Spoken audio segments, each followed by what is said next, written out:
gente pensou em algo que desse para a gente conversar, né, sobre filmes e articular com a psicologia analítica, né? A gente sabe que vocês estão me ouvindo direitinho, né, gente? Só para constar, tá? Ok, né? Então, a ideia mesmo é a gente trazer, né, essa forma de articular a psicologia analítica com filmes, né? E essa ideia, né, ela veio desde o nosso grupo de estudos. A gente percebe que facilita muito para os alunos, né, para os participantes do grupo de estudo, quando a gente faz essa articulação com histórias, né? E aí, eu e a Sara, a gente decidiu fazer essa apresentação de hoje sobre o filme Moana, né? A Sara, assim como eu, né, a gente pertence ao coletivo de alunos, né, chamado Espiral, acho que é conhecido aqui de todos vocês, né? E esse coletivo, ele tem como proposta principal essa possibilidade de trazer, né, o estudo da psicologia analítica e de viabilizar isso, né? De democratizar o estudo da psicologia analítica. Então, a nossa ideia realmente é essa ideia de provocar, de trazer essas discussões, né? E assim, né, tem sido uma experiência muito bacana, a experiência que a gente tem vindo dos grupos de estudos, né?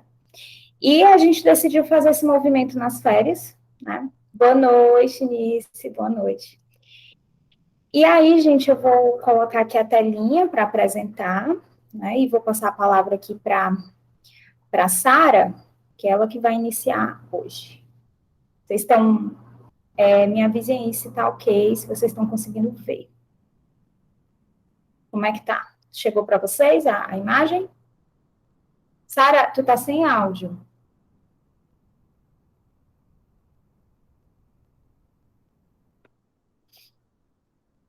Dá para ver a imagem hoje. Dá, né? Show. A Sara, ela tá sem áudio. Deixa eu ver aqui se ela consegue ajustar aí. Que é ela que inicia hoje. Então, gente, só para a gente, enquanto a Sara vai organizando assim o áudio dela, né? Então, a gente pensou nesse filme, né? Eu sou muito apaixonada por esse filme. E desde que eu assisti, né, ele traz muito essa perspectiva da jornada do herói, né, do processo de individuação, que é algo que é o que a Moana, né, ela trava, né, nesse caminho dela, dessa busca, né. Então, quem teve a oportunidade de ver o filme deve ter se deparado, assim, com várias situações, né, que a Moana passa, né, que diz muito, né, desse resgate à nossa ancestralidade, né, aquilo que nós somos, as nossas raízes, assim como o resgate do feminino, né, que vai ser uma pauta que a Sara vai abordar bem aqui, né, na apresentação de hoje. Boa noite, Vitor. Então, a ideia é exatamente essa, né, a gente trazer isso de forma lúdica, né, então, é um bate-papo aberto, né, dúvidas, questionamentos, vocês fiquem aqui à vontade, né, para fazer, levantar a mãozinha, para a gente só organizar a fala de cada um, tá? E é isso, a gente está aqui à disposição para bater esse papo com vocês. Sara, tá ok teu áudio? Como é que tá? Estão me escutando agora? Sim, agora Pronto, sim. desculpa, gente. Então, Lud, tem como tu colocar a tela cheia ou ele fica só... É porque eu prefiro botar assim, porque aí eu também não perco a visão das pessoas, entendeu? Ah, tá, tranquilo, sem problema. Tá certo. Então, gente, pode passar só a capa do slide. Primeiro a gente vai fazer um breve resumo do filme para quem não assistiu ainda, então para quem já assistiu faz um tempo e não lembra. Mas o filme, ele começa com a avó da Moana contando uma história para várias crianças, inclusive a Moana, né? E aí ela conta a história do Maui e da Defeat, né? O Maui, ele era o semideus da água e do ar, e ele roubou o coração de Defeat para dar aos humanos. O Maui, ele tinha vários poderes, assim, né? Ele era um ser transmorfo, ele se transforma em vários animais, e aí ele consegue roubar o coração de Defeat, sendo que, ao fugir da ilha com o coração, surge um monstro, que é a TK. E é um monstro de lava, né, que luta com o Maui. E nessa luta, o Maui ele é derrotado e desaparece. E a partir, sem o seu coração, o Tefiti começa a morrer e uma escuridão começa a se espalhar pela terra, né? E aí a avó da Moana fala que existe uma lenda que diz que alguém está destinado a recuperar o coração, vai se encontrar com o Maui e vai devolvê-lo para Tefiti. E isso vai derrotar a escuridão, né? E aí aparece a Moana. A Moana, ela é a chefe, é a filha do chefe da tribo. E ela está nessa linhagem, né? Ela é a próxima a se tornar a líder. E ela está, desde pequena, ela é preparada para assumir esse lugar, né? Para assumir a posição do seu pai, o lugar do seu pai. E cercado dessa narrativa mitológica, né? Pode passar, Lud. Então ela cresce cercada dessa narrativa, né? De que o mar é perigoso, de que eles não podem cruzar a barreira de recifes, que existe inclusive uma lei, né, que essa barreira não pode ser cruzada, tudo que eles consomem está na ilha. E ao mesmo tempo que existe essa lei, essa proibição, é o grande sonho dela, cruzar o mar. Ela sente esse chamado, esse desejo, essa paixão pelo oceano. Ao mesmo tempo que ela tem esse dever de se tornar líder. E aí ela cresce, né, ela vai crescendo, sendo treinada para ocupar esse lugar do pai, mas sempre dividida entre o oceano. Até que ela, com a avó dela, conversando com a avó dela, depois de uma briga que ela tem com o pai, que ela tenta atravessar a barreira, e aí o pai briga com ela conversa com a avó, e a avó conta uma história dos ancestrais, que era uma história que não era contada na tribo. E ela descobre que os ancestrais, daquela tribo, daquele povo, eles eram navegadores, eles cruzavam os mares e desbravavam os oceanos. Mas eles pararam quando a escuridão começou a avançar e os barcos pararam de voltar e pessoas foram, né, sumindo, desaparecendo quando iam para o mar. E aí, depois que a avó da Moana revela esse segredo para ela e fala que e aí ela conta para a Moana que a Moana foi a escolhida, que o mar escolheu, e ela entrega a Moana uma joia, que é o coração de Tefiti. E aí ela fala que... E aí ela relembra uma cena que aparece no início do filme, que a Moana, bebezinha, ela vai pro mar, e é a cena mais linda do filme para mim, que o mar literalmente se abre e ela vai entrando, e aí o mar vem, assim, né, a joia, e aí o pai dela aparece, e aí o mar leva ela pra beira, e aí a avó dela tava assistindo essa cena, e a avó dela pega o coração e guarda até esse momento, que é o momento de entregá-lo pra Moana. E depois que ela faz isso, ela fica mal, e aí ela entra no leito de morte, né? Ela vai pro leito de morte. E aí, quando ela tá no leito de morte, ela diz que é o momento da Moana partir, que aquele é o momento. E aí Moana vai, né? Pega o barco dos ancestrais que estavam guardados, e ela vai em direção à barreira para cruzar a barreira. E essa cena muito simbólica também, né? No momento que ela tá indo cruzar a barreira, ela olha para trás e tem a casa, assim, e as luzes da casa se apagam. E dá um sopro de vento e aparece uma raia bem brilhosa, né? Que desce assim no mar, uma raia gigante que passa por baixo do barco e guia ela e ajuda ela a cruzar a barreira. E é justamente o animal que a avó tinha tatuado nas costas, né? Que tem uma cena, inclusive, que ela fala que quando eu morrer eu vou voltar como uma dessas, se não escolher a tatuagem errada. Então, Moana cruza a barreira de corais e vai para o mar em busca do Maui, né? Até que ela, finalmente, lá entre trancos e barrancos, chega até a ilha onde o Maui está, encontra ele, sendo que ele tem uma grande resistência dele de aceitar essa missão, né? Primeiro porque ele se acha muito, assim, ele acha que ela quer um autógrafo, que ele é adorado, que enfim, né, se acha um deus. E ele também acredita, ele tem medo do coração. Ele acha que o coração é amaldiçoado, né? Porque quando ele pega o coração, surge pecar. Quer falar, Lud? Fala. É engraçado, né, essa coisa do Maui, né, porque ele traz dentro dele essas duas polaridades, né, me veio pensando nisso agora, né, quando tu traz essa tua fala, porque, assim, ele tem essa coisa, né, olha como eu sou o máximo, né, mas no fundo, ele é como se ele escondesse, né, esse lado negativo dele, né, de não ter conseguido, né, assim, terminar todo o processo no qual ele estava destinado a fazer, né, de não ter conseguido vencer, né. Então, assim, ele esconde, isso a gente vai perceber no decorrer do filme, né. Aparentemente, ele se acovarda, né, diante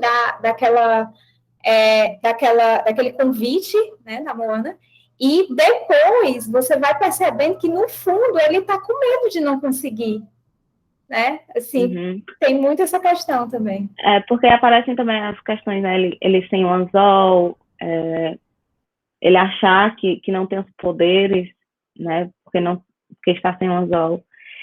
E aí, Moana, então, promete a Maui que vai ajudá-la a recuperar o anzol para, então, eles partirem em busca de Defeat para devolver o coração. Pode passar, Wood. E aí eles vão, né, lá no reino dos monstros, lá nos a impressão que dá aqui nos abissais do oceano, né? E eles lutam lá, um monstro, o Tamatoa, que é um caranguejo gigante, muito vaidoso, né, que guarda ouro e tesouros. E eles conseguem recuperar o anzol. Então, com o anzol, eu estou resumindo bastante essa parte, né? Mas então, com o anzol, eles partem em busca de Defeat. E aí, quando eles chegam na ilha, eles encontram DK, né? Ela quem meio que guarda, porque várias ilhas, né? Então, ela guarda, assim, as ilhas. E, de novo, o mal é derrotado pelo monstro. Sendo que, dessa vez, o monstro quase destrói o anzol dele, né? Quase quebra o anzol. E aí Maui tá lá derrotada, né? Moana também, assim, aquele momento que acha que não vai conseguir, que não vai dar certo. E aí Moana consegue cruzar, e quando ela chega, tem uma imagem eu queria ter colocado aqui, gente, mas eu não consegui. Porque eu reassisti o filme pelo Disney Plus, quando você tira print da tela, ela escurece. Eu queria ter tirado uma imagem dessa cena, né? Que a Moana, ela chega no local que era para estar a ilha de Tefiti. E aí ela vê que é como se tivesse a sombra de um corpo feminino deitado, né? Assim, parece um bebê num ventre, quase, né? E sendo que a ilha não está onde era para estar. E aí ela olha para trás e vê um monstro correndo atrás dela. E aí ela vê no centro do peito do monstro uma espiral, que é o mesmo símbolo que tem na pedra, né? No coração. E aí ela percebe que o monstro, né, TK, era, na realidade, Tefiti, depois, né, sem o seu coração. E aí, essa cena é muito linda também, né, que aí ela fala com o mar, ela pede para... Porque como é um monstro de lava, ele não pode tocar o mar. Então, ela pede para que o mar se abra, e ela vai andando, né, eles vão andando um em direção ao outro. E aí ela coloca o coração de Tefiti de volta, e aí, né, Tefiti, que era um monstro de lava, se transforma numa grande deusa, assim, toda verde, muito, né, várias florzinhas e plantas, e bem bonita a animação. E aí ela restaura o anzol do mal, e se deita novamente naquele buraco, né, naquele espaço que era para ela estar, e a ilha volta a se formar, e a escuridão que estava ao redor, ela era dissipada, né, a luz, a vida, voltava a expandir.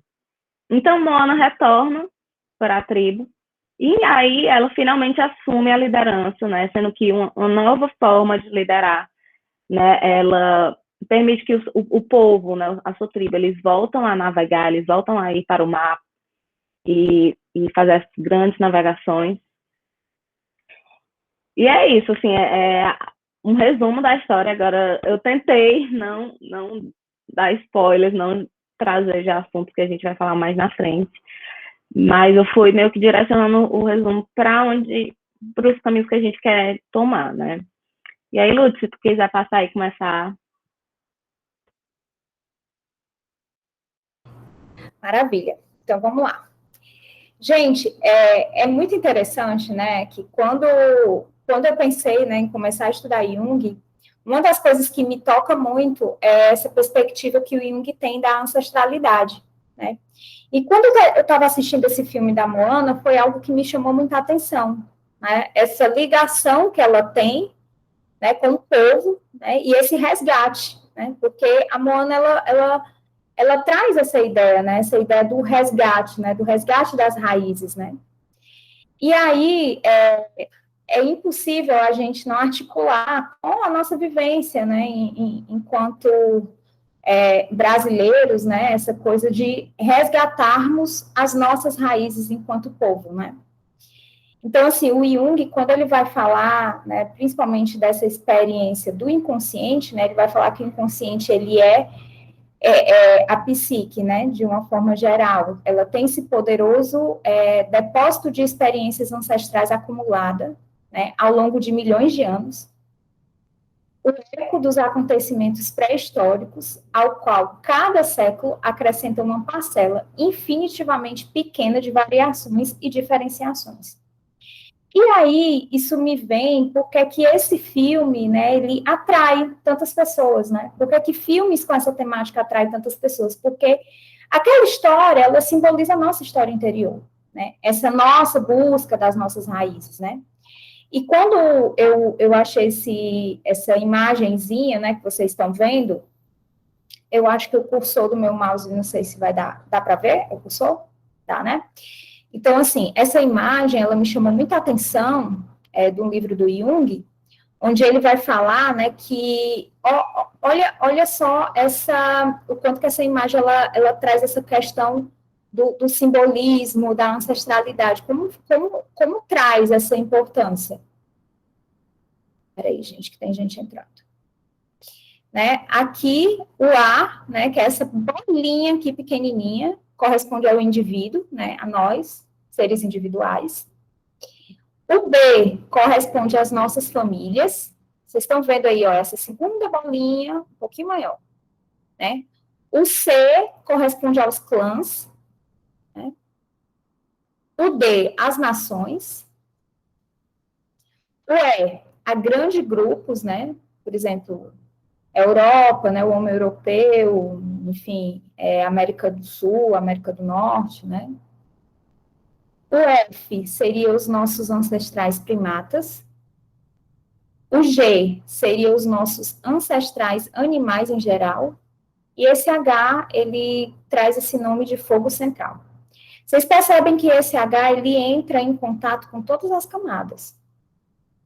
É quase como se estabelecesse essa comunicação, né? Com todas essas nossas camadas que fazem parte da nossa vida. Então, o que a Moana ela traz, ela é como se ela propôs esse resgate de algo que é ancestral, que algo diz da história daquela tribo. A partir do momento que a Moana ela decide pegar esses navios, né, de recuperar, porque essa questão da navegação era algo da tribo, né, era uma característica da tribo.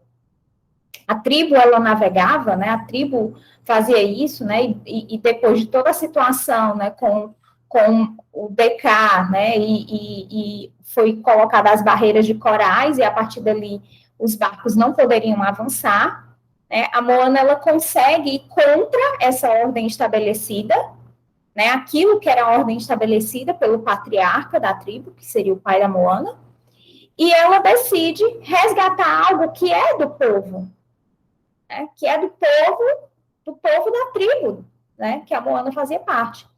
E aí me vem toda essa perspectiva que o próprio Jung traz, né, do quanto que quando nós não conhecemos as nossas raízes, nós também não sabemos quem nós somos. E aí vem também essa perspectiva histórica, né, do Brasil enquanto povo, né? Quanto a gente não reconhece o lugar do índio, o lugar do negro, né, na nossa história, e a gente cai nessa falácia, né, que é feita aí, né, assim, pelo menos eu peguei isso na minha época de colégio, não sei se hoje a gente sente uma mudança maior na contação dessa história, né, do descobrimento, né, mas na minha época, o que se tinha acesso era que tinha sido tudo muito lindo, né, os portugueses chegaram e ficaram, e dava presente para os índios, e ficou tudo bem, né. E aí essa história, com o tempo, ela começou a ser desvelada, e começou a aparecer aqueles detalhes que não são detalhes, né, acaba se mostrando essa parte muito, muito, muito feia da nossa história, né, seja o genocídio indígena, né, a escravidão, enfim. E aí, a partir do momento que a gente percebe que existe um movimento, né, um movimento de colocar esses povos no lugar no qual eles de fato pertencem. E a partir do momento que a gente consegue fazer isso enquanto nação, a gente também se reconhece no nosso lugar, né? E aí a Sara, ela vai trazer as músicas, né, no finalzinho da apresentação, as músicas do filme trazem muito isso, né? Esse é o seu lugar, né? E quantas vezes a gente se encontra perdido, né? Quantas e quantas vezes a gente se encontra perdido no nosso lugar? E isso está muito relacionado a aquilo que a gente entende como a nossa ancestralidade, né? O Jung, ele dá vários exemplos, né, nos livros dele, ele dá vários exemplos de neuroses, né, de problemas psicológicos sérios, de pessoas que simplesmente não reconheciam suas raízes. E a partir do momento que é feito esse reconhecimento, essa recolocação, esse lugar, dado esse lugar, isso, né, vai tomando, né, uma outra dimensão, isso vai criando novos contextos, isso vai ampliando a nossa vivência.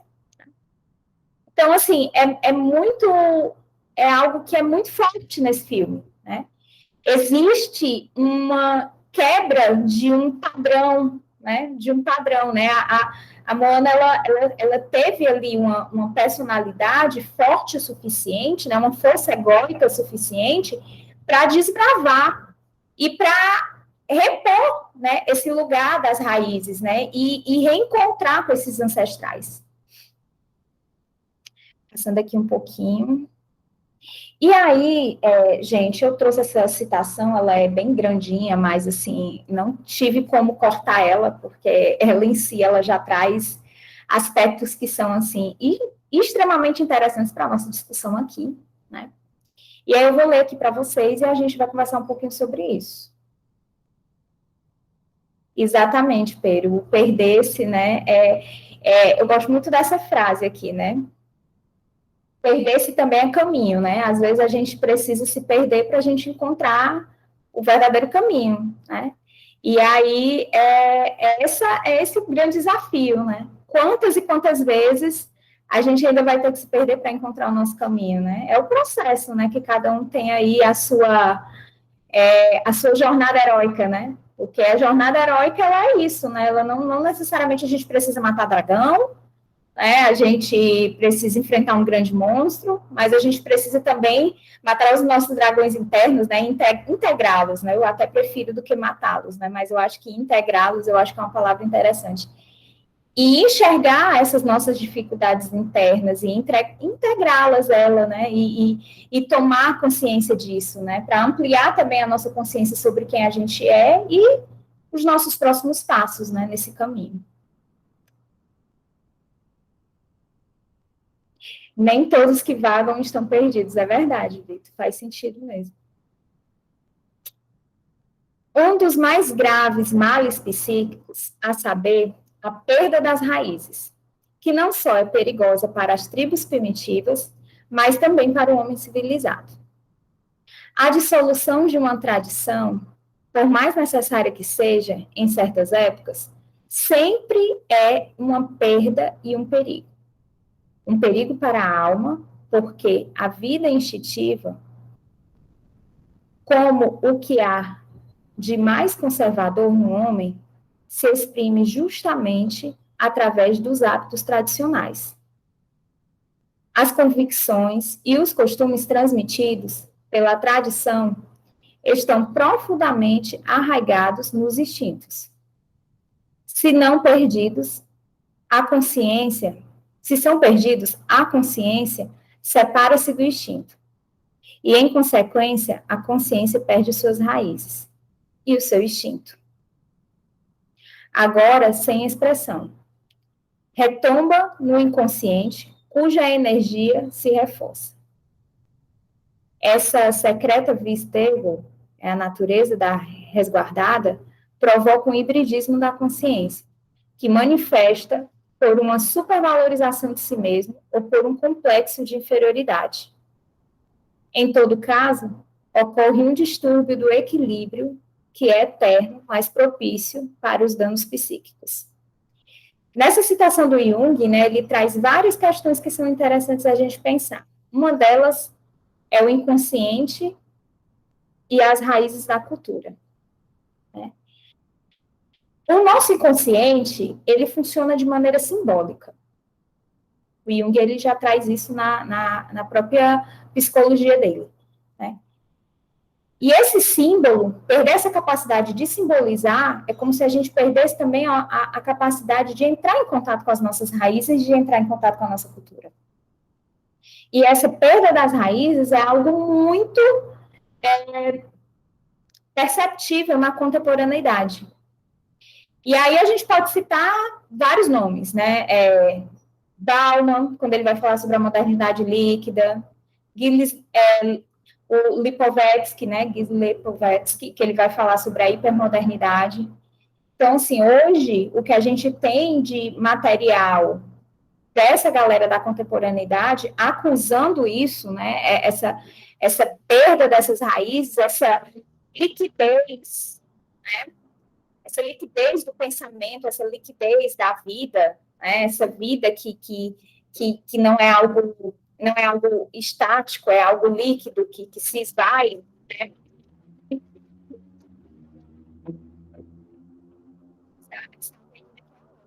O povo aqui adora andar assim, viu? Aí é uma beleza. De vez em quando aparecem esses abençoados. E aí tem também essa questão do primitivo versus o civilizado. Né? Quando a gente pensa que o primitivo ele está muito próximo disso que ele considera o pensamento mais simbólico, o civilizado ele tá próximo disso que a gente entende como esse pensamento racional e lógico. E aí vem a grande questão. E aí, a gente fica no simbólico ou fica no lógico? Né? Aí o Jung ele vai propor o quê? A gente busca o caminho do meio. Gente, isso aqui não é uma coisa fácil, né? A gente sabe. É muito difícil a gente encontrar o equilíbrio, né, na nossa vida, seja de que forma, né? Mas a ideia é que essa comunicação que a gente precisa ter com o inconsciente, é necessário esse lugar, essa perspectiva desse olhar simbólico, né? Desse olhar com significado. Da mesma forma que é danoso viver sobre a técnica, sobre essa perspectiva técnica, científica, achar que tudo se explica através única e exclusivamente da ciência, é também delicado você ficar preso só nesse olhar primitivo. Né? Que o Jung também vai acusar um pouco isso. O ideal é a comunicação entre esses dois mundos, que seria basicamente essa função de transcender, né? De transcender aquilo que está no inconsciente e trazer para o nosso consciente. E aí também, né, essa citação, ela traz esse processo de individuação como o resgate das raízes. Ou seja, quando o indivíduo ele entra, né, em contato com aquilo que é a raiz, né, dele enquanto povo, na hora que ele entra em contato com essa experiência, ele também está traçando o processo de individuação dele. Porque esse é o grande, essa é a nossa grande dificuldade, né? É encontrar e estabelecer um lugar de onde a gente veio e ter esse fio, né, que nos liga a essa nossa ancestralidade, a esse nosso passado. Mas a gente sabe que isso é um processo, né? E a gente percebe hoje, né, principalmente a nível de Brasil, a gente vê que existe toda uma manifestação em cima de reconhecer o lugar desses povos que fazem parte da nossa história, né? Eu, apesar de ser uma mulher branca, né, eu tenho, sim, como parte da minha história, não diretamente, obviamente, não como alguém que é de origem indígena, não como um negro, mas esses povos fazem parte da minha história. E aí me lembro muito, né, um antropólogo que eu gosto muito, que é o Darcy Ribeiro, ele fala uma coisa que eu acho muito interessante. Darcy Ribeiro, ele diz, né, que existe, assim, um complexo, né, assim, no brasileiro, né, que o brasileiro é como se ele não soubesse quem é o pai, quem é a mãe dele, né. E durante muito tempo a gente ficou meio perdido nesse limbo, né, da nossa origem. E mais na frente eu vou falar um pouquinho sobre o Gambini, né, que é um analista indiano brasileiro e sociólogo, né, ele é formado em ciências sociais, e ele vai falar muito sobre essa questão dessa busca da alma brasileira, né, e essa busca da alma brasileira, ela diz esse lugar da ancestralidade, né, de dar esse lugar para esses povos, né, que vieram antes, né, que vieram antes de nós, que fazem parte da nossa Constituição enquanto povo, enquanto nação. E aí, eu trouxe essa citação sobre a individuação, porque isso tudo tem a ver com o processo de individuação, né? A Moana, ela está traçando o próprio processo de individuação dela, assim como nós estamos aí, né, nessa luta aí, para chegar aí nesse processo, né, que a gente sabe que é algo que não é linear, né, não vai ser simples, vai ser cheio de altos e baixos, vai ser dificultoso também, mas é um processo, né? E todos nós estamos convidados a cada um fazer o seu. E a individuação significa tornar-se um ser único, na medida em que, por individualidade, entendemos a nossa singularidade mais íntima, última e incompatível. Significado também que nos tornamos o nosso próprio si mesmo. Podemos, pois, traduzir individuação como tornar-se si mesmo, ou realizar-se do si mesmo, ou a realização de si mesmo, né? Então, gente, o que é esse si mesmo que o Jung está falando, né? O que ele está querendo dizer com isso? O que ele está querendo dizer é que dentro de cada um de nós, né, a gente tem essa nossa instância egóica, né, que é muito importante, né, a gente sabe disso, mas existe esse grande outro, né, que é esse si mesmo.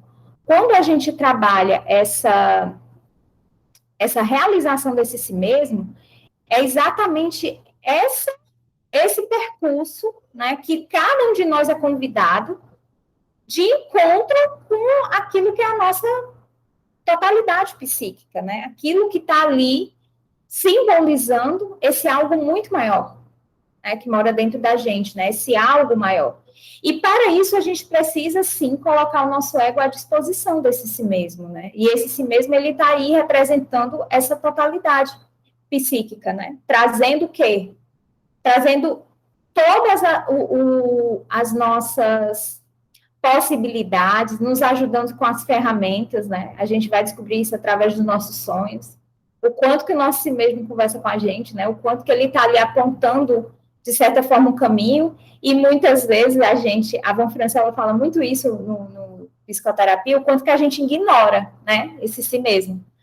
E às vezes, por ignorar, a gente acaba pagando um preço muito alto, né, por isso. E aí eu vou finalizar mais ou menos aqui a minha parte, para passar para a parte do feminino, que a Sara vai abordar, trazendo essa citação do Gambini. É um texto do Gambini chamado A Alma Ancestral no Brasil, do Brasil, né? E o Gambini, ele tem vários livros voltados para essa área, né? trazendo exatamente essa perspectiva da gente olhar para as nossas raízes enquanto povo, né? A tarefa histórica que nos cabe é vitalizar essa raiz e absorver essa camada profunda, a seiva que vai nos tirar do subdesenvolvimento e nos tornar, a nós que trabalhamos com isso, em guianos brasileiros, porque estaremos expressando a alma que, na verdade, nos mantém.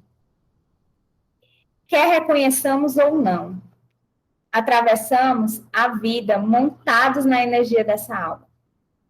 Cada paciente nosso traz dentro de si essa história em miniatura. Eu achei isso muito rico, né? Porque assim, uma das coisas que o Gambini ele vai falar, né, ele vai defender que a nossa mãe, enquanto pátria, a nossa mãe, ela é índia. E quando a gente reconhece isso, enquanto povo, a gente dá um passo para a saída desse subdesenvolvimento, que na perspectiva dele está muito ligada a uma negação daquilo que nós somos enquanto raízes, né? E quando ele traz isso, né, a gente puxando assim para essa coisa toda da clínica, a gente percebe pedacinhos dessa história nos nossos pacientes. Quando a gente recebe pacientes que estão extremamente atravessados por sua história de vida, por sua história social. E nesse sentido, a gente percebe o quanto que é importante a gente mergulhar nessas histórias, né, na nossa história, e reconhecê-la, né, e dar lugar a ela. É isso, gente. Quem quiser pontuar alguma coisa, vou passar a palavra para a Sara. Quem tiver alguma dúvida, pode perguntar, tá? Pode levantar a mãozinha. Ah, é lindo, né, o Gambini? Eu amo também, Carol. Acho ele sensacional. Então, gente, agora eu vou abordar outro aspecto que, assim, quando a gente estava falando de trazer o filme da Moana, né, eu falei do aspecto que mais me chamou a atenção quando eu assisti, que foi a questão do feminino. E a Lud falou, pois eu já, né, eu abordarei a questão da ancestralidade. E um não está desassociado do outro, né? Pelo contrário, assim, são duas coisas que precisamos resgatar, né? A ancestralidade e esse feminino que se perdeu, né? Que estava lá nos nossos ancestrais e que perdeu. E aí, eu vou apresentar mais os aspectos individuais do filme, assim, né? Na jornada heróica da Moana, da figura da Moana, né? E aí eu vou começar fazendo dois comparativos, né? Primeiro trazendo o arquétipo do ânimo, né? Que aparece no filme, né? A gente pode ver aí tanto na figura do pai, como na figura do Maui também. E o Jung falava, né, que o ânimo ele não se apresenta como uma pessoa, mas como uma pluralidade de pessoas. E ele não pertence a uma função consciente, né? A sua função é de possibilitar a relação da consciência com o inconsciente, né? No caso do ego, a Moana, com esses aspectos, né? E aí, tanto do ponto de vista psicológico, tanto Maui como o pai de Moana podem representar aspectos do arquétipo do ânimo, né? E o Jung falava que as opiniões do ânimo são sempre coletivas e negligenciam os indivíduos e todos os julgamentos individuais. O que essa frase, quando eu me lembra muito o pai da Moana, né? A lei que se impõe e que não abre exceção e que chega a ser autoritário, né? Tem uma cena que a Moana ela não vai para o mar, mas ela vai em direção ao mar e ela sobe assim num barco e o pai dela tira ela, né? Assim com a mão, assim, a força do barco. Então, é esse masculino que ao mesmo tempo é autoritário e o Maui, né, a figura do Maui que rouba o coração da Defit, que mais na frente eu vou falar, né, como essa deusa mãe que dá a vida, né, e o Maui, assim, a primeira interpretação que eu fiz, né, como a humanidade, né, não só o homem, mas a humanidade como um todo que destrói a terra, a natureza. né, que, né, no caso feminino. Então, já um outro aspecto, né, aparece a avó da Moana, né, fazendo esse contraponto aí, e que me chamou a atenção porque me lembrou a velha sábia, né? Ela é a velha sábia e também a velha louca, né? Em um certo momento ela assume esse papel, ela diz, me chamam de louca e é isso, né, isso que eu sou. E aí a avó da Moana, né, representando esses aspectos do arquétipo da velha sábia, ela é quem guia a Moana, né, para ouvir esse chamado, para dar voz ao coração, né, para seguir o seu destino. Ela é a única que incentiva a Moana a seguir essa voz. Pode falar, Lud. Você falando sobre essa perspectiva da loucura, né? Ela se enxerga assim como louca, né? E aí, o que é a loucura? Né? Se a gente parar para pensar aqui, o que é a loucura? A loucura é exatamente a gente ir contra a normalidade, né? E o que é a normalidade? A barreira de corais, não, a gente tem que se manter, né? Tem que tomar cuidado, não pode sair, o ambiente é esse, né? A gente não pode atravessar, a gente tem que se manter, né, seguro, né?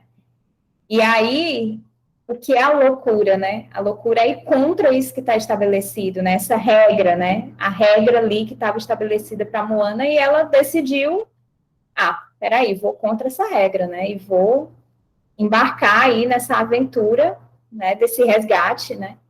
E é muito interessante porque a avó, ela tem um papel central nessa decisão da Moana, porque, de fato, a avó é como se a avó entregasse para a Moana é como se ela entregasse para a Moana essa tarefa, né? Essa tarefa, olha, essa tarefa, minha neta, é sua, né? E é interessante porque no filme aparece algumas vezes um embate entre a avó e o próprio filho, né, que é o pai da Moana.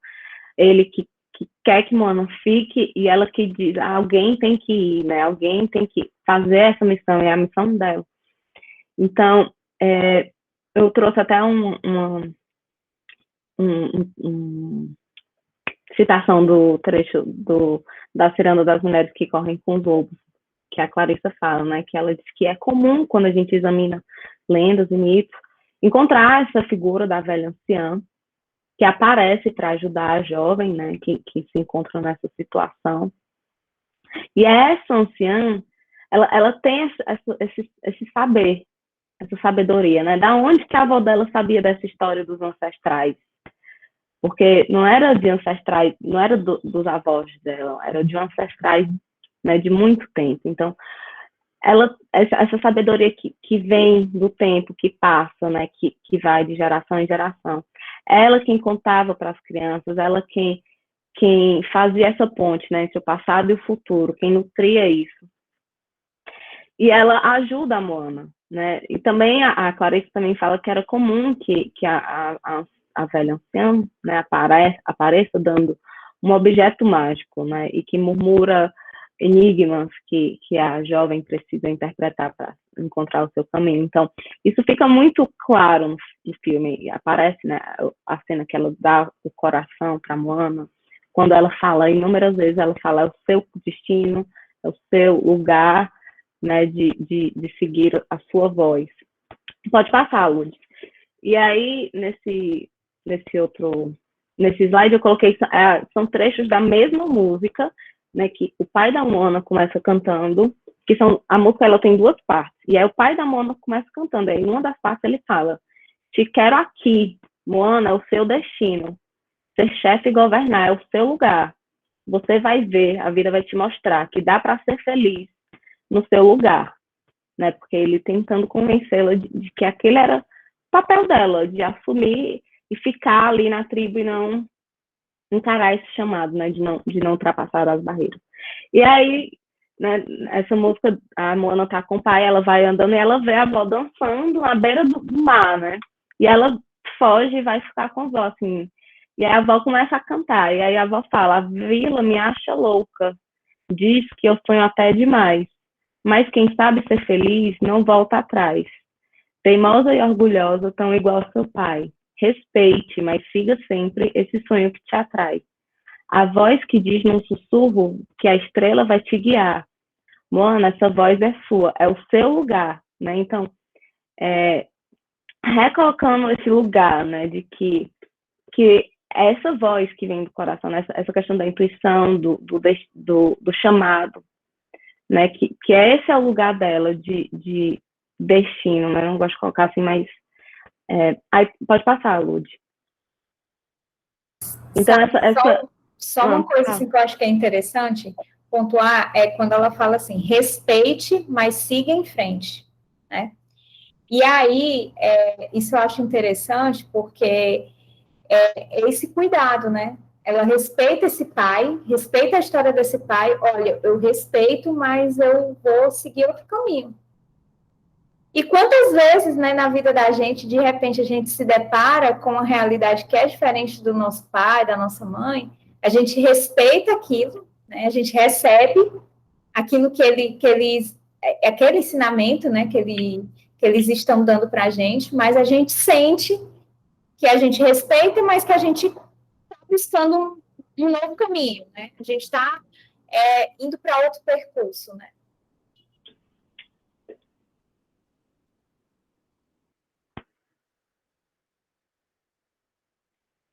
E aí, essa jornada, né, da Moana, ela, a meu ver, ela simboliza esse resgate, né, desse feminino que foi usurpado pela cultura, pelo patriarcado, né, assim, literalmente a defeat, né, a natureza, vou chamar assim, se tornando esse monstro, né, tornando-se infértil e amarga, sem o coração, né, o roubo do coração, né, para mim representa muito isso isso que se perdeu, né, tanto na questão da ancestralidade quanto a questão do feminino. E aí eu faço essa comparação de Tefiti e Descartes, né, que são a mesma pessoa, mas eles só enxergam isso no final, né? Esses dois aspectos desse feminino, a deusa mãe que dá a vida, né? Que compartilha essa vida com toda a terra, que nutre, que dá a vida, e o feminino sombrio e devorador, que dissemina sombra, que suga, né? Que ao invés de dar a vida, ele retira a vida. E esse feminino, quando ele está sem o seu coração, quando ele está, né, machucado, literalmente roubado, ele mostra essa outra face, né, que é uma face, mas que é o mesmo personagem, né? Então, a Moana, quando ela devolve esse coração, né, é uma forma de integrar essas duas polaridades, assim, ela realiza a sua missão. Né? E aí o Jung, quando ele fala do processo de individuação, ele fala que a individuação significa a realização melhor e mais completa das qualidades coletivas do ser humano, que traz essa questão com a ancestralidade, né? Como a Lud falou antes. Não é apenas tornar-se si mesmo, porque não tem sentido a Moana fazer o processo de individuação de um ponto de vista individual, né? Individualista. É tanto que no final do filme ela faz a jornada, mas ela volta para a tribo. Ela compartilha com o povo, né? Ela possibilita que o povo retome esses costumes de navegar, né? Isso que foi perdido. Então ela faz essa reintegração daquilo que foi perdido. E é isso, né? Ela fez o caminho dela individual. Ela foi contra o pai, foi contra as leis da tribo, ao mesmo tempo que ela também contribuiu para o crescimento da tribo, né? O pai tem eles têm um ritual lá no filme que todo líder, ele sobe na montanha mais alta da ilha e coloca uma pedra, uma pilha de pedras, né? Como se cada líder, a tribo, a ilha em si, literalmente crescesse, né? Literalmente ficasse mais próxima do céu. Então, é isso que a Moana faz, né? E no final ela não coloca uma pedra, ela coloca uma concha, né? Uma concha, assim, do mar, né? Então, fazendo essa reintegração, né? Desse aspecto da tribo, que havia sido perdida, que era esse contato com o oceano. E aí, essa outra referência das mulheres que... Mulheres que com os outros, não, cirando das mulheres sábias. Quando uma pessoa vive de verdade, todos os outros também vivem, né? Quando uma criatura se dedica a viver de modo mais pleno possível, muitas outras que estão por perto vão se contagiar, né? E é isso, e a Moana contagia a tribo, né? Ela contagia o mal e ela contagia a todos, né? Ela cresce enquanto indivíduo e junto todo o coletivo cresce junto dela. E é muito interessante, né, essa coisa do contagiar, né, o coletivo, né, que isso ela tem muito forte, né, a Moana. Quando a gente pensa nisso, é aquela questão, né, quando uma pessoa daquele sistema familiar, né, daquela sistemática familiar, ela começa a mudar a forma dela olhar para as pessoas, né, da família, para a forma de se olhar, ela acaba trazendo mudança para todo aquele sistema que está ali. E a Moana, ela faz isso, né? Quando a Sara traz essa questão da individuação, né? As pessoas às vezes acham que individuação é individualidade, mas é completamente diferente. Porque o Jung, ele propõe que a individuação, a gente não se individua única e exclusivamente sozinho no alto da montanha, né? Eu costumo muito dar esse exemplo. Gente, é muito fácil a gente manter a calma se a gente está no meio de um retiro budista, onde a gente em nenhum momento tem ninguém ali tirando a gente do sério. Mas como é manter a calma no dia a dia, né? No embate, né?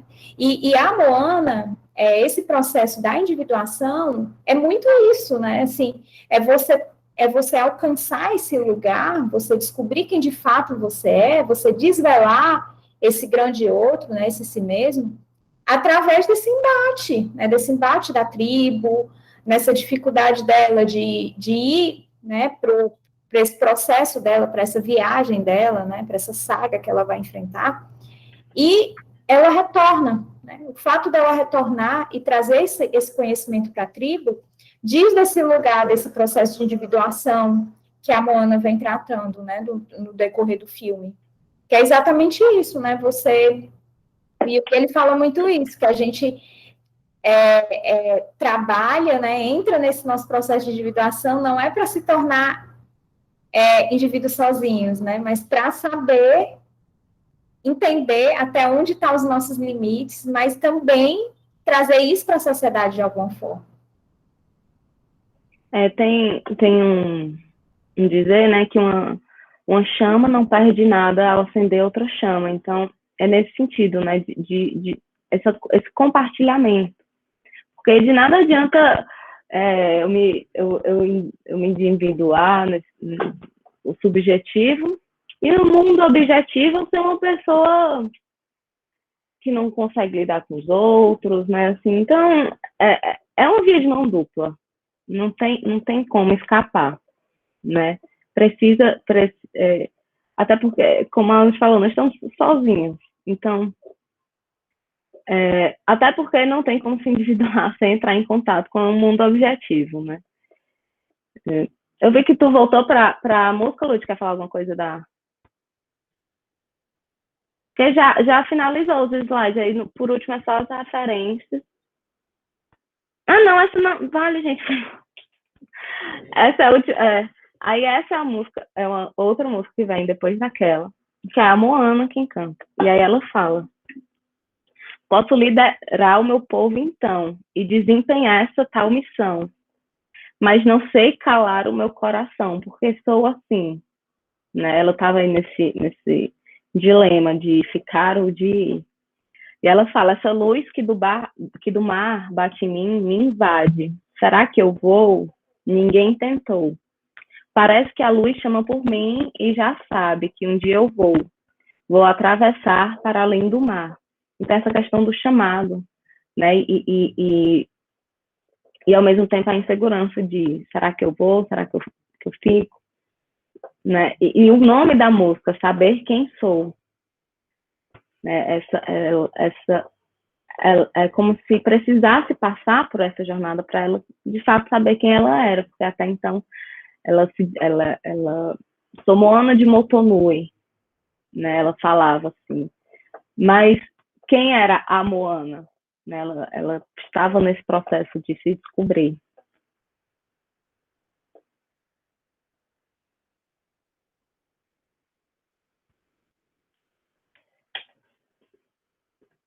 E aí, gente, queria ouvir Quem você. quiser comentar também, quem já assistiu o filme tem contribuições para dar. Pois é, queria ouvir vocês. Teve alguém que escreveu aqui no chat. Eu não estou conseguindo olhar direito o chat, gente. Foi a Mônica, ela colocou a tribo, a unilateralidade do ego, e a viagem no mar se permitir o contato com esse inconsciente. E eu também, né, penso muito assim, até, Mônica, pelo próprio simbolismo do mar, né, esse grande inconsciente, né, esse grande útero, berço da vida na Terra, né, e a tribo como sendo esse ego, né, essa fortificação, assim, né, bem delimitado, que você conhece tudo, mas que você também não pode sair dali. Então, essa viagem pelo desconhecido, essa jornada no inesperado. O mar, ele traz isso, né? O mar, ele traz essa perspectiva do inconsciente, né? De entrar em contato com o inconsciente.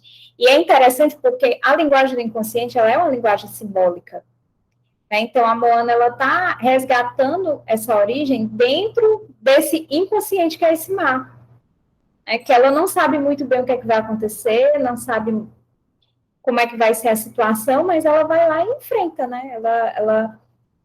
Ela assume essa aventura, né? E é muito interessante isso, porque esse chamado, ele aparece lá no início do filme, né? Com ela bebê, né? Quando ela vai para o mar e o mar é quase que o mar respeita ela, né? Como se ela tivesse... Mônica, a Moana atualizou, é verdade. O mar parece que ele respeita a entrada dela, né? Ali, né? Nesse lugar, né? Ele é como se ela já tivesse ali com com esse compromisso, né, de fazer essa viagem, né, heróica, né, de resgate. A Nice colocou aqui que Nanã é a orixá mais velha e do elemento da água. Ela é a grande mãe, mãe e vó dos orixás. E aí eu lembrei, no filme da Moana, logo no início, ela fala, né, que no início havia água.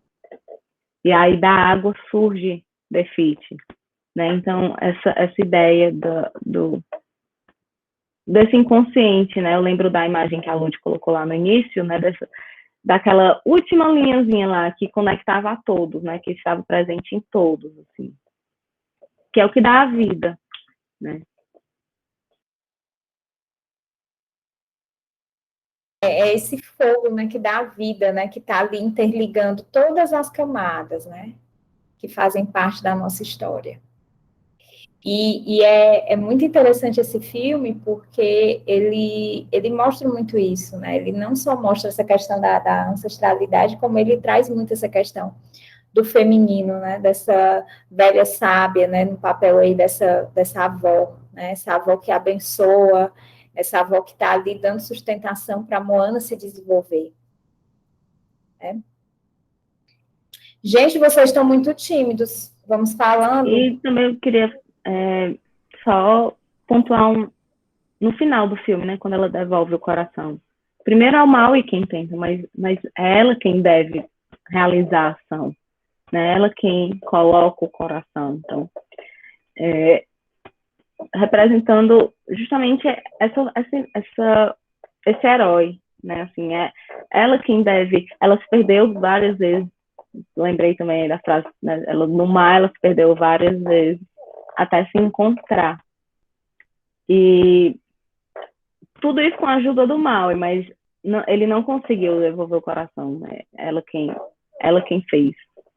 E aí a Jéssica colocou aqui nos comentários, ela falou que recordou ela, né, o tempo da travessia. Se não ousarmos fazê-la, teremos ficado para sempre à margem de nós mesmos. E é muito isso, Jéssica. Eu lembrei de outra frase da Alice no País das Maravilhas, que esqueci quem foi que falou para Alice agora, mas que falava, né? Para quem não sabe para onde vai, qualquer caminho serve.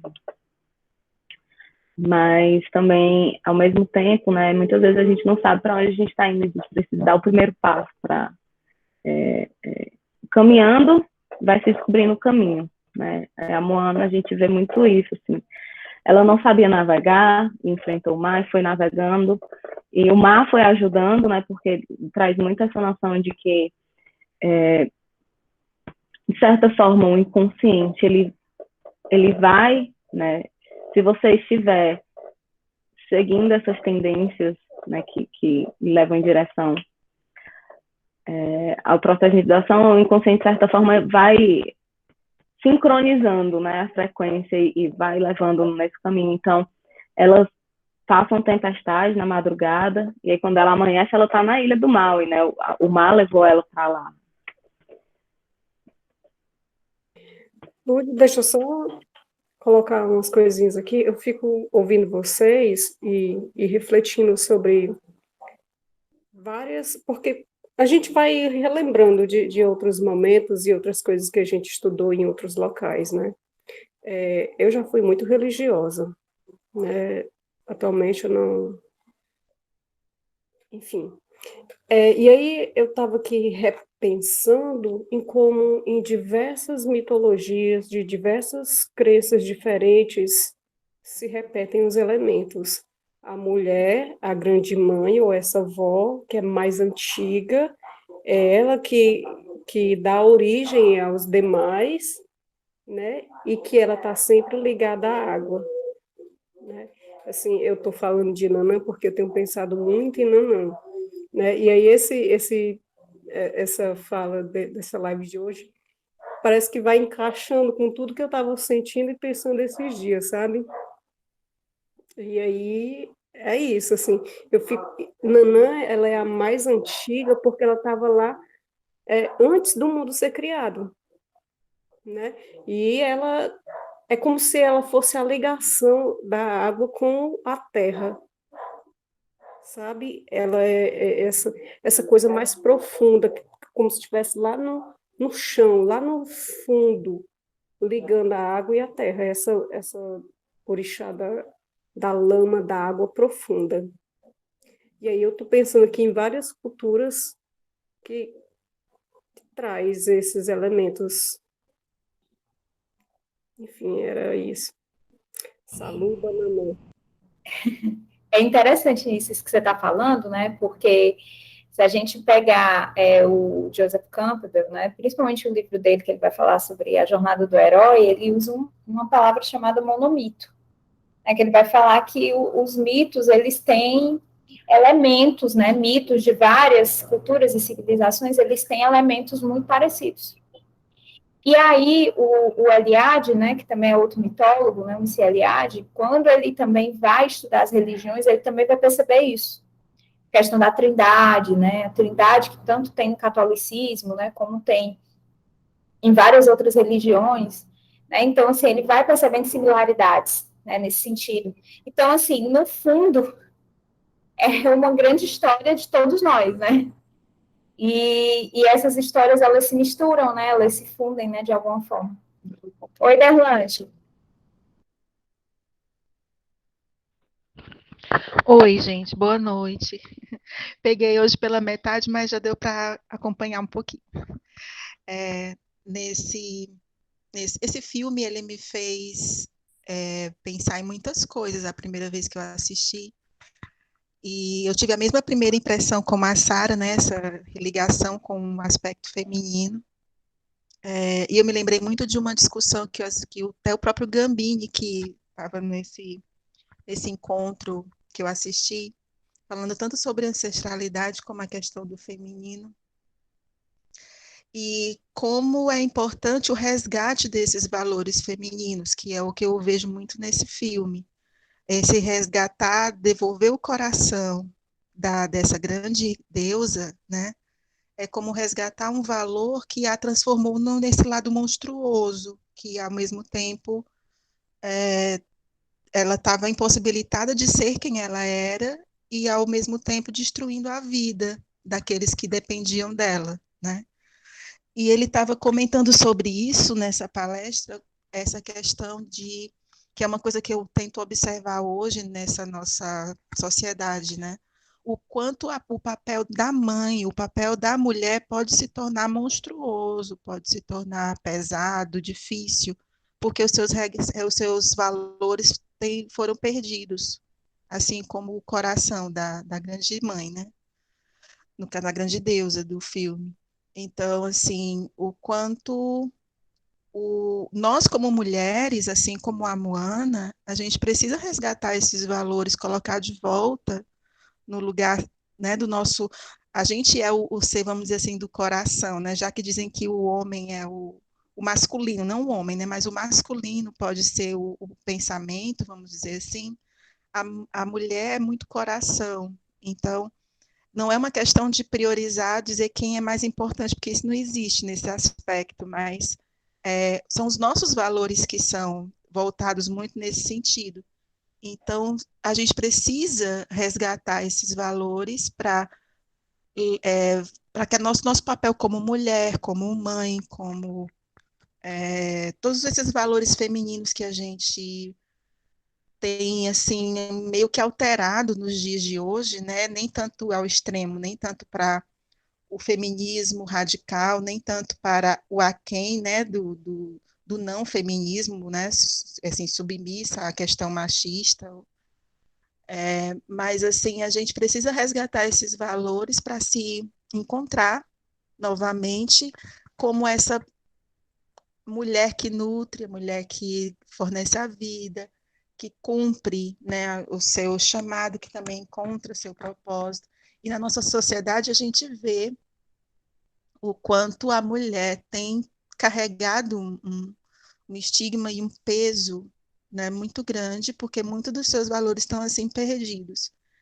O que também, em contrapartida, né, tem essa questão do masculino, que também precisa ser resgatado uma boa parte, né, e que a gente vê muito pouco difundido nos filmes, como a gente procura, né, analisar, porque é como se todo o peso realmente recaísse para o aspecto feminino. E o aspecto masculino fica um pouco vazio nesse sentido de exigência, de cobrança do papel dele também. Então, o Gabriel está sempre acrescentando as coisas aqui, era bom que ele falasse, porque aí a gente dialogava, ele fica só escrevendo, eu tento ler e não consigo. E aí, assim, o masculino também acaba se tornando um grande monstro, né, por também estar precisando resgatar esses valores que fazem dele esse complemento da grande mulher. No filme da Moana a gente não vê isso, mas quando eu assisti, que eu vi esse resgate do feminino, eu pensei, né, e o masculino, no que está ajudando nisso, né? Não ajuda, ao contrário, né? Tá atrapalhando, está se tornando também, assim, o grande opressor, né? Ao invés de E o Maui, complementar, ele né? oprime. E o Maui, ele tá numa postura infantil, Exatamente. Uhum. E não né? ajuda, né? Ele acaba realmente cobrando mais, porque a criança cobra, né, de quem é responsável por ela. E é o que muito do social acontece, né? Também a gente cobra muito dos aspectos femininos como se só dependesse disso, mas não é. Então precisa haver esse contraponto.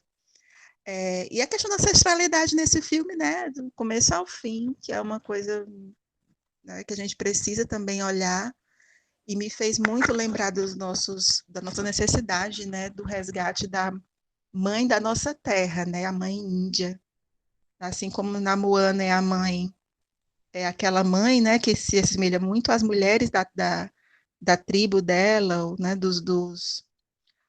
das pessoas daquela região, a gente tem a nossa também, né, a nossa mãe índia, que a gente está tão desligada dela, e eu acredito que a gente tem um coração de Índia que a gente precisa colocar de volta, e a gente ainda não achou, né, a maneira nem o modo de fazer isso. Essa é a minha contribuição de hoje. Falou do mal, e aí eu acho que é interessante pontuar, né, que tanto a figura do Maui quanto o pai da Moana também, eles são fortões, né, assim, grandes. musculosos, né? E essa aparência, esse masculino que é hipertrofiado, né? Ele é muito grande, mas eles têm seus medos. O pai da Moana, ele tem medo do mar, porque ele foi e ia perder um amigo, né? O Maui também tem os seus medos, as suas inseguranças. E eu acho importante também, quando a gente fala de masculino e feminino, deixar muito separado dos sexos, né? Do homem e da mulher, porque são características, são polaridades que todos temos. Então, quando a gente fala que o feminino se perdeu, é que a cultura perdeu o feminino, né? Todos nós. Não só as mulheres estão distantes do feminino, mas toda a cultura está distante. É o feminino que está atrofiado e o masculino que está hipertrofiado, né? Que tá muito, a gente está muito numa polaridade. Então, a gente está muito na polaridade do masculino. Quando a gente fala de resgatar o feminino, é de imaginar um pêndulo, né? De voltar um pouco mais esse pêndulo para o eixo, para o centro, para o meio, né? E que, lógico, tem que ter um movimento do masculino, né? Mas, assim, então, é importante deixar isso bem falado, né? De que esse resgate deve ser feito por toda a cultura, né? E aí, quando a Lud falou, né? E o Gabriel colocou aqui, que ele já fez vários comentários, mas lá em cima ele fala que, né, que em muitas cosmogonias a água representa o feminino e o céu o masculino. Então, esse contato, né, com esse inconsciente que, de certa forma, está associado a aspectos do feminino, né, o simbolismo, né, essas simbologias, essa linguagem mais simbólica, essa retomada, né, essa reintegração com esse inconsciente aí nesse aspecto mais coletivo. Eu vou lendo aqui os comentários que o Gabriel fez, que tiveram uns que eu achei bem interessante. Ele colocou, né, que o catolicismo, depois do século III, quando separou a virgem da prostituta, causou essa ruptura, né, esse aspecto do feminino, né, e realmente, ao separar, né, você acaba classificando, né, polarizando, então facilita essas polarizações. E ela indicou o livro A Prostituta Sagrada, da Nancy Corbett. E aí aqui ele fez um comentário maior. Ele falou que a cultura da pós-modernidade está sendo dominada em larga medida pela comunicação e pela informação, né? O logos aí. Mas até por um mecanismo de compensação, opera-se no inconsciente coletivo uma busca salutar de um enraizamento nas origens mitológicas, nos costumes originais identitários, né? E isso que eu não tinha lido, mas meio que eu falei, né? Essa retomada desses aspectos simbólicos. A humanidade civilizada não cultua sua origem ancestral e se intenta, o melhor que pode, esquecer a vergonha de um passado tão baixo. O próprio desenvolvimento da consciência e desse formidável ego que tanto orgulho nos causa é uma vitória sobre a inconsciência do homem primitivo.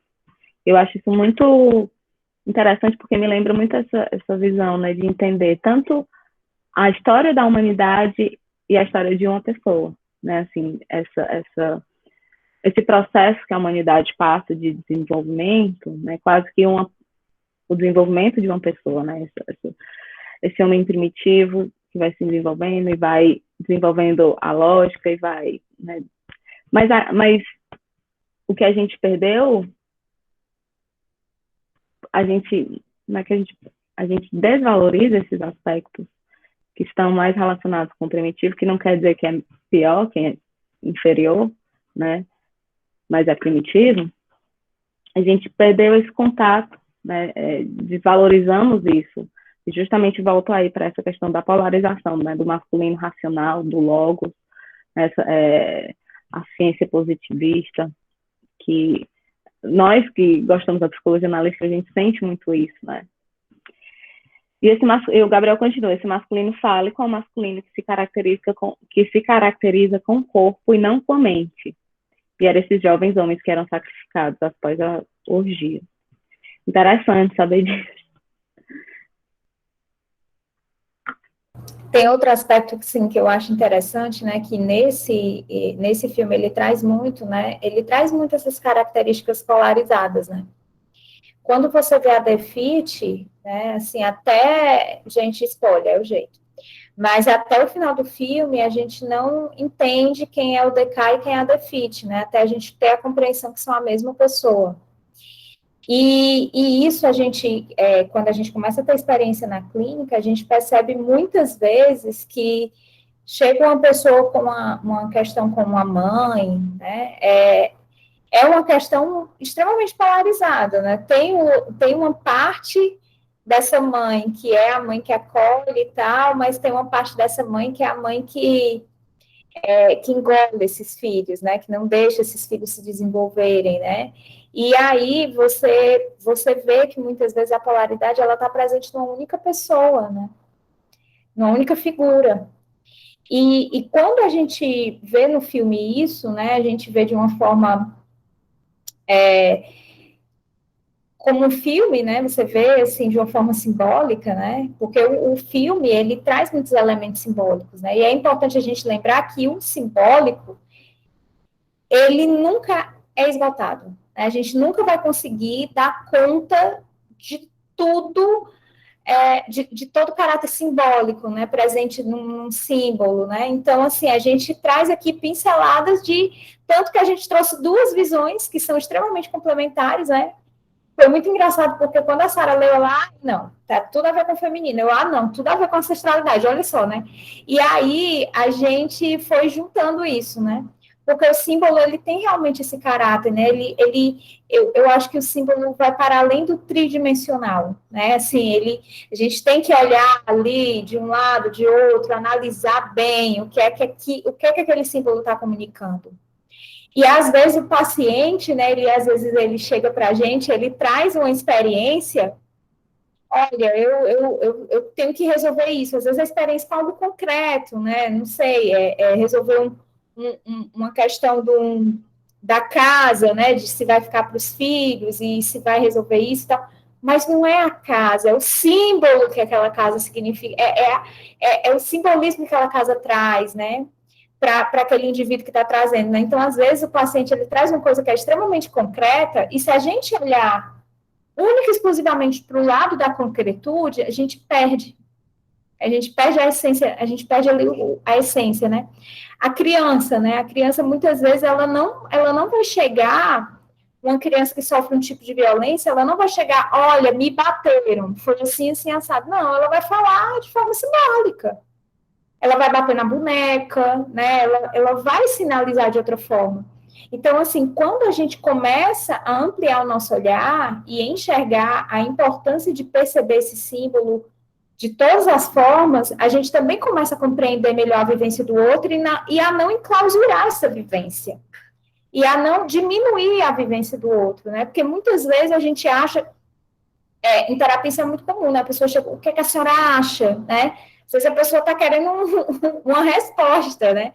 E a resposta não é simples, né? Por mais que você queira entrar aí nessa linha de fogo de tentar dar uma resposta para o seu paciente, né? O que não é o seu caso, né? Então, mas assim, é uma linha de fogo, né? Porque existem várias formas de você perceber aquela situação, aquele problema, né? Tem várias questões ali imbricadas. Assim como a gente poderia passar horas trazendo vários aspectos do filme, né, de um filme de 1h30, a gente poderia passar horas trazendo aspectos justamente por conta disso, né, dessa característica do símbolo de ser inesgotável, né? Então, a Leceira perguntou aqui se o monstro de fogo, que também é a The Fit, pode ser a sombra, né? Eu imagino que é a sombra da própria The Fit. E eu acredito que sim, né? Se a gente olhar como esse aspecto do feminino, né, fica mais fácil de ver, né, de enxergar esse feminino nutridor que dá vida e que, ao ser roubado, né, ao ser negligenciado, tem essa sombra também poderosa tanto quanto, né, destruidora, que espalha a escuridão. E a escuridão, mais uma vez, né, caracterizando esse aspecto sombrio.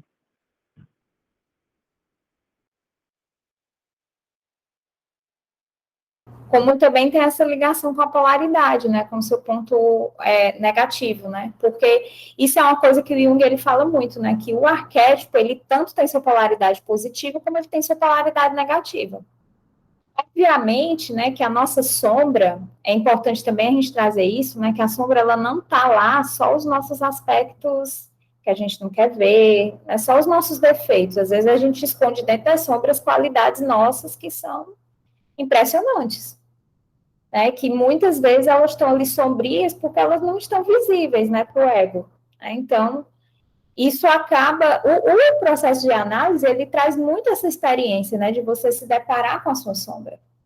E de você também enxergar e se apropriar desses aspectos que estão na sua sombra, que podem sim tornar polaridades, né, nesse sentido. Pois é, o fogo, né, Sara, ele é responsável pela transformação, né, o fogo ele transforma também, né.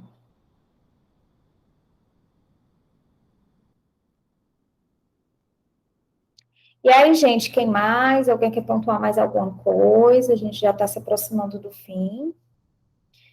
Vocês estão muito... Eu estou um pouco atrasada aqui nas mensagens, aí estou lendo agora a mensagem da Mônica, né, que ela fala que esse primitivo está mais próximo das ideias originais, e que é estranho que para se individuar a gente tem que se afastar, né, ao mesmo tempo que precisamos nos manter essa conexão e respeitar o ancestral. E me lembra muito de quando o Jung faz a comparação da trajetória da vida com a trajetória do Sol, né? Quando o Sol está no meio-dia, ele está o ponto mais longe, né? Assim, se a gente olhar aqui da Terra e uma visão bidimensional, ele está mais longe, né? Ele está mais afastado desse aspecto, né, da Terra. Mas ele precisa fazer o caminho de volta, né? Então, o ego, para ele se estruturar, para se desenvolver, ele precisa fazer essa diferenciação, né? O processo de individuação, ele é essa diferenciação. Ao mesmo tempo que, como a gente falou mais antes, né, é um caminho de mão dupla, então não tem como haver essa individuação desconectado do campo coletivo, desconectado do passado. Né? Não tem como você olhar só para o futuro e apagar o passado, esquecer o passado. Né? Então, é difícil, porque a tendência, né, com o decorrer dos anos, é a gente, o ego negando esses aspectos e descartando e não levando em conta e achando infantis, mas que são partes importantes, né, que o puer e o fênix, né, a criança e o velho sábio. Então, esse aspecto para balancear esse aspecto do sábio, precisa esse aspecto infantil, né, que a avó da Moana, ela é tanta louca, né, nesse aspecto infantil, e a velha sábia. A Anice colocou, tia, é normal a gente gostar do nosso irmão? Ela está falando do caso, né? Na hora que eu estava trazendo o exemplo da criança, né? Que a criança, ela não fala a coisa, né, de forma direta, né? Ela usa muitas vezes o símbolo para se comunicar, né? E daí a importância do lúdico, né? Para trabalhar com a criança.